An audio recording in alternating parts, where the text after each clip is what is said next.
여러분, 결혼이라는 게 왜 어떤 사람들한테는 정말 풀 수 없는 퍼즐처럼 느껴질까요?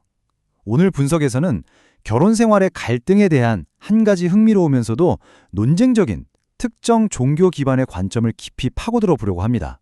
이 주장이 도대체 뭔지 지금부터 같이 한번 파헤쳐 보시죠. 자, 시작부터 굉장히 도발적인 문장이 나오죠? 이 문장은 이 자료가 앞으로 펼쳐나갈 전체 주장의 방향을 딱 보여주는데요. 대체 어떤 근거로 이런 말을 하는 걸까요? 네, 그래서 왜 결혼을 풀 수 없는 퍼즐이라고까지 표현했는지 그 핵심 주장부터 한번 자세히 들여다보겠습니다. 이 주장의 한가운데에는 통제적 딱지라는 좀 생소한 개념이 있어요. 그러니까 자료에 따르면 이게 뭐냐면 상대방이 좋은 점을 일부러 나쁜 것처럼 포장해서 그 사람을 통제하려는 그런 행동을 말하는 거죠. 그럼 이 통제적 딱지라는 게 실제 관계에서는 과연 어떻게 나타나는 걸까요? 이 자료에서 든 구체적인 예시들을 한번 같이 볼게요. 자, 첫 번째 예시인데요. 남편이 우리 가족이 사는 집, 그리고 마당을 예쁘게 가꾸는 걸 굉장히 자랑스러워한다고 한번 생각해 보세요.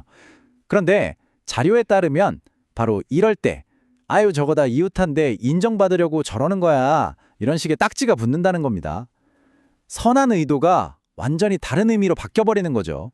다른 예시도 비슷합니다. 남편이 건강관리를 위해서 열심히 운동을 해요. 그러면 저거 봐, 허영심이 많아서 다른 여자들한테 관심 받고 싶어서 저러는 거야 라는 딱지가 붙는다는 거죠. 앞에서 본 거랑 똑같은 패턴이죠. 긍정적인 행동이 부정적으로 해석되는 거예요. 근데 여기서 정말 아이러니한 게 뭔지 아세요? 자료를 보면요. 지금 이렇게 흠잡히는 그 장점들이 사실은 연애할 때 처음에는 아내를 그에게 푹 빠지게 만들었던 바로 그 매력 포인트였다는 겁니다. 자, 여기서부터 이 주장은 한 단계 더 깊이 들어갑니다.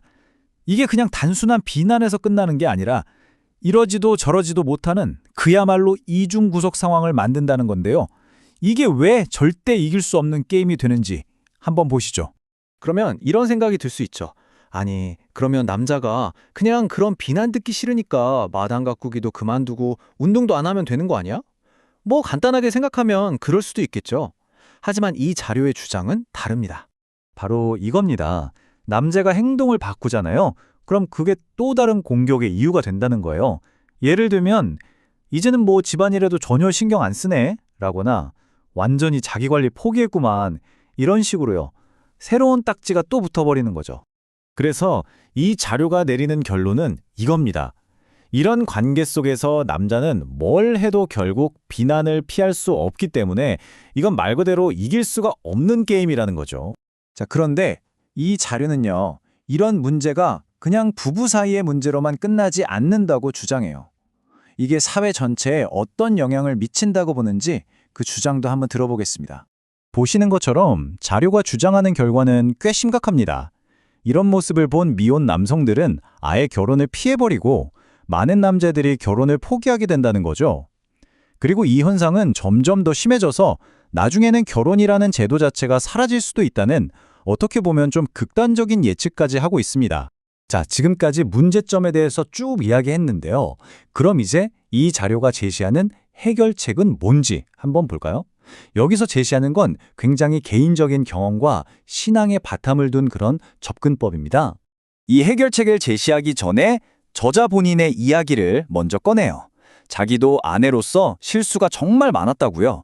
하지만 이 방법들을 통해서 스스로 바뀌었고 그 결과 남편이 자신을 정말 놀라운 아내라고 불러주게 됐다고 자신의 경험을 근거로 제시하는 거죠. 그래서 이 자료가 제안하는 구체적인 3단계 방법은 이렇습니다. 첫째, 신에게 기도하면서 남편을 신의 시선으로 사랑하게 해달라고 마음의 변화를 구하는 거고요. 둘째, 남편이 하는 건설적인 비판을 나를 공격하는 걸로 받아들이지 말고 우리 가족을 위한 좋은 뜻으로 이해하라는 겁니다. 그리고 마지막 셋째, 어떤 갈등에서든 나에게도 고칠 점이 있다는 걸 깨닫고 인정하라는 거죠. 저자는 이 3단계를 실천했더니 자기 태도가 한결 부드러워지고 본인 표현으로는 더 여성스러워졌다고 해요. 그리고 궁극적으로는 결혼 생활 전체가 아주 풍요로워졌다고 주장합니다. 이게 바로 그녀가 말하는 변화의 결과인 거죠. 자, 오늘 우리는 결혼 갈등에 대한 한 가지 독특한 관점을 깊이 들여다봤습니다.